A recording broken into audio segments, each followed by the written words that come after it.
teman-teman semua, Assalamualaikum warahmatullahi wabarakatuh. Salam sejahtera bagi kita semua. Saya akan menjelaskan video presentasi untuk memenuhi mata kuliah anatomi yang diampu oleh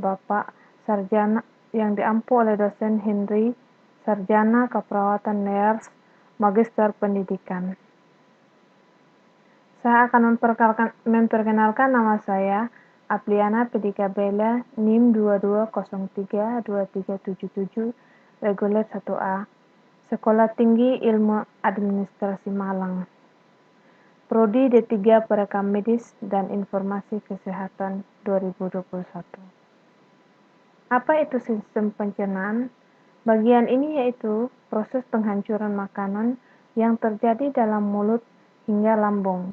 Selanjutnya adalah proses penyerapan sari-sari makanan yang terjadi di dalam anus. Kemudian, proses pengeluaran sisa makanan melalui anus.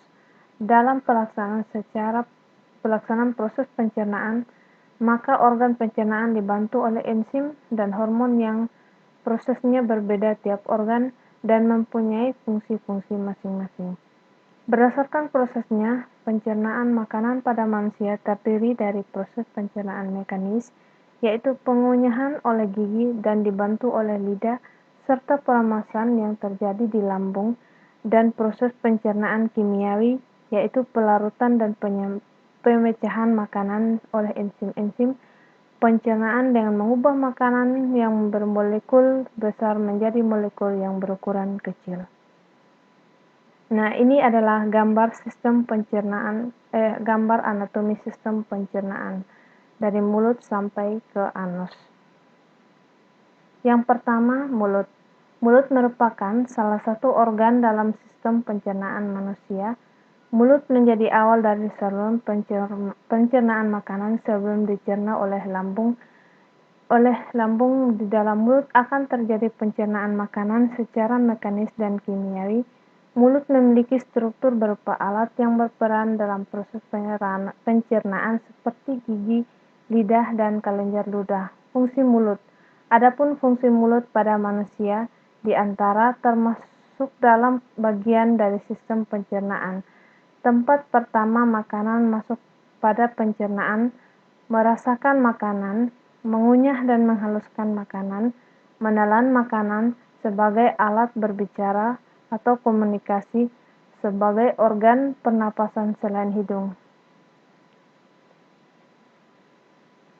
Yang kedua adalah faring.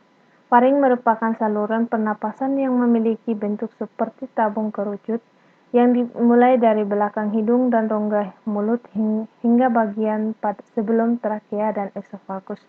Bagian awal hingga akhir faring semakin menyempit hingga menyerupai corong. Faring juga diartikan sebagai hulu tenggorokan yang merupakan percabangan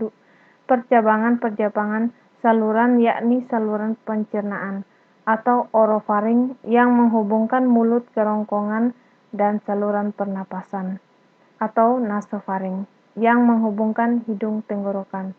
Fungsi faring menjadi jalan untuk udara, mendorong makanan ke dalam kerongkongan, menyeimbangkan tekanan udara, memisahkan udara dari makanan dan air, membantu manusia untuk berbicara, berperan dalam proses menelan makanan.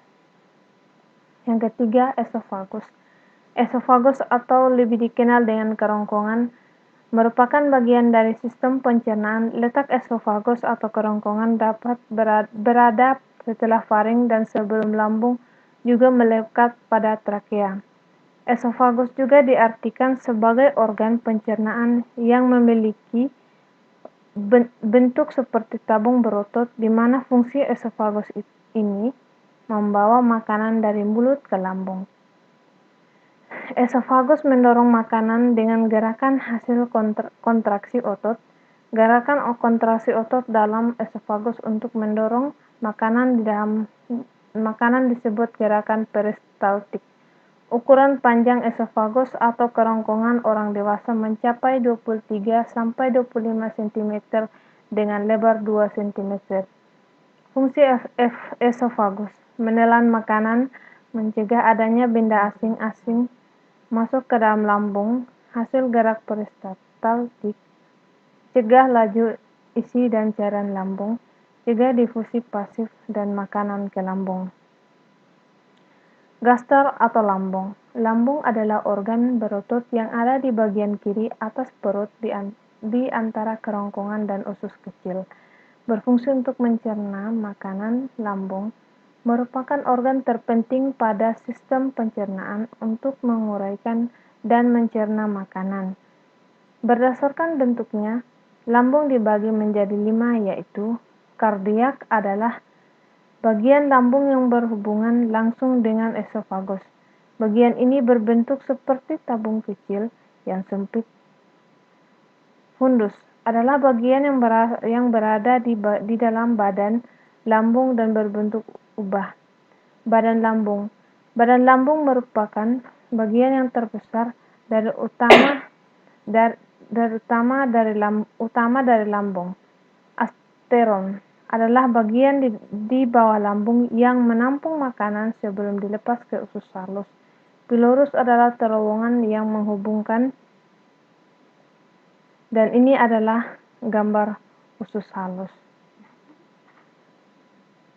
Lambung.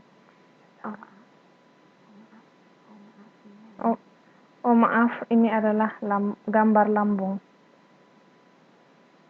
Sekarang usus halus.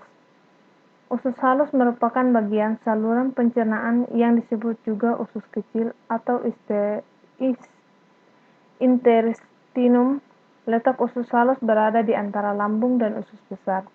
Usus halus tersusun dari 3 bagian utama, yakni usus 12 jari, 2 denum, usus kosong jejunum, dan penyerapan ileum. Pada usus 12 jari terdapat 2 muara saluran, yakni yang berada dari pankreas dan kantong empedu.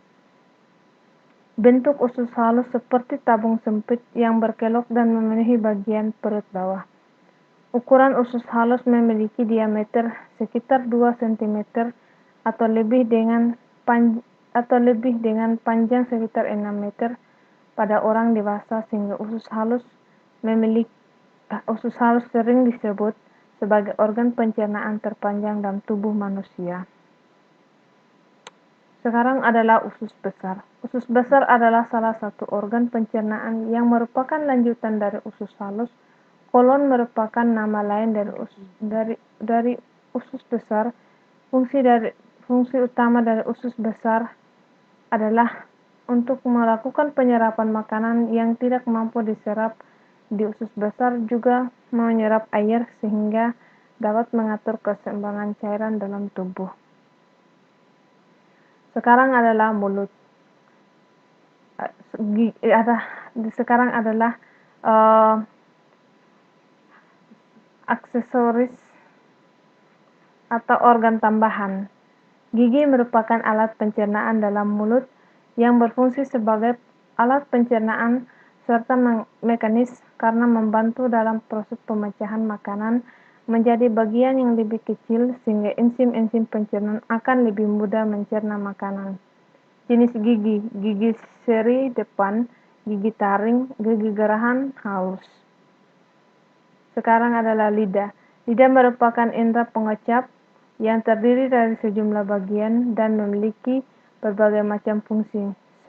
Selain berfungsi pengecap, lidah juga memiliki beberapa fungsi utama, antara lain membantu kita berkomunikasi, mengunyah, dan menelan makanan. Untuk menjalankan fungsinya, lidah dibantu oleh sejumlah otot dan saraf yang langsung terhubung ke otak. Keberadaan otot-otot ini yang membuat lidah bisa bergerak bebas dan segala arah di dalam rongga mulut. Kelenjar ludah. Kelenjar ludah berfungsi untuk menghasilkan air liur. Kelenjar ini memiliki peranan penting, yaitu untuk melumasi mulut agar tidak kering, membantu menelan, melindungi gigi dari bakteri, juga membantu pencernaan makanan karena peranannya yang penting. Maka kesehatan kelenjar ludah harus dijaga dan terhindar dari beragam gangguan. Sekarang kantong empedu. Kantong empedu adalah organ berukuran kecil yang terletak di bawah organ hati. Memproduksi dan menyimpan cairan empedu yang berperan penting dalam proses pencernaan, termasuk mencerna kolesterol yang terkandung di dalam makanan yang dikonsumsi. Pankreas. Pankreas merupakan salah satu organ di dalam sistem pencernaan manusia. Secara umum, fungsi pankreas dan tubuh adalah memproduksi hormon dan enzim untuk menghancurkan makanan di dalam perut. Yang terakhir adalah hati. Organ ini berperan dalam produksi cairan empedu dan bertugas membantu dalam proses pencernaan makanan. Di samping itu, hati juga menyimpan energi untuk tubuh dan berbentuk glikogen dan mengubahnya menjadi glukosa ketika glukosa darah rendah. Sekian materi dari saya, terima kasih.